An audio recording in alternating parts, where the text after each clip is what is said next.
Welcome to Guide Guru. We hope this video helps. You start by enabling the tools you need. Go to Settings, Accessibility, then Display and Text Size and turn Color Filters on.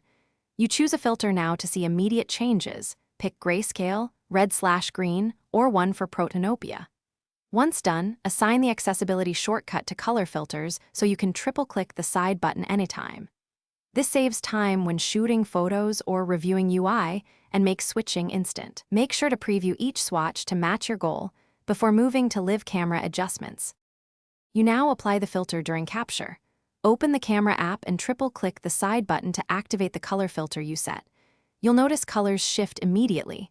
Adjust exposure by tapping the subject and sliding the sun icon, and lock AE/AF if needed. Once done, decide whether to use live photo or capture in RAW, if available, to retain more color data for edits later. Make sure to test a few frames, because filters change metering and skin tones differently in shadows versus highlights. To finish, edit with intent.